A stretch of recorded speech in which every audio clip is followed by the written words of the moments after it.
বাংলাদেশ শাহজালাল আন্তর্জাতিক বিমানবন্দরে নতুন এক দরবেশ বাবার আগমন হয়েছে। এই দরবেশ বাবা প্রত্যেকটা প্রবাসীর লাগেজ চেক করতেছে, কোনো প্রবাসী যেন দুইটার বেশি মোবাইল না নিতে পারে। নতুন এক ধান্দা খুলে বসছে। এই দরবেশ বাবার মতন আরো লোকগুলা আছে যারা কিনা বাংলাদেশ বিমানবন্দরে কাস্টমসের দায়িত্ব পালন করে। আগে প্রবাসীদের লাগেজ কেটে কেটে দামি দামি দামি জিনিসপত্র বের করে চুরি করে রেখে দিত। এখন যেহেতু সরকার হার্ডলাইনে আসছে, কোনো প্রবাসীদের লাগেজ কাটতে পারে না। এখন নতুন ধান্দা বের করছে কিভাবে প্রবাসীদের কাছ থেকে মোবাইল বের করে নেবে।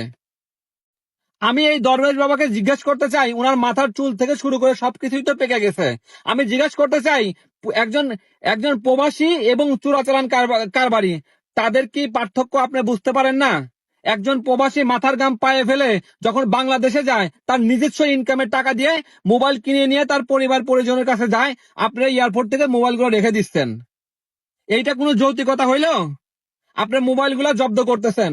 আমি একাই 3টা মোবাইল ব্যবহার করি। যখন আমি বাংলাদেশে যাব, তখন আমার মা বাবা ভাই বোন আত্মীয় স্বজন কেউ না কেউ তো বলবে যে বাপ, যখন বিদেশ থেকে আসিস তখন আমার জন্য 2টা মোবাইল নিয়ে আসিস কিংবা একটা মোবাইল নিয়ে আসিস।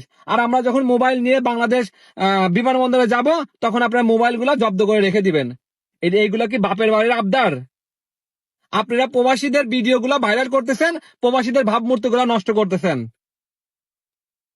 কিভাবে একজন প্রবাসীর বিনা অনুমতি ছাড়া আপনারা তার ভিডিও করতেছেন? আপনারা কত তো অকাম করেন, কুকাম করেন।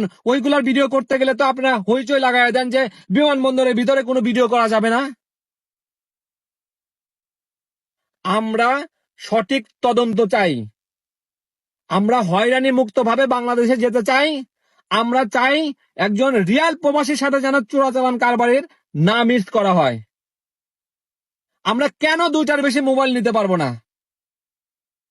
আমরা তো আর মোবাইল নিয়ে যা ব্যবসা করতেছি না। সবাই সবার জায়গা থেকে প্রতিবাদ করেন, এইভাবে যেন প্রবাসীদের হয়রানি না করা হয়।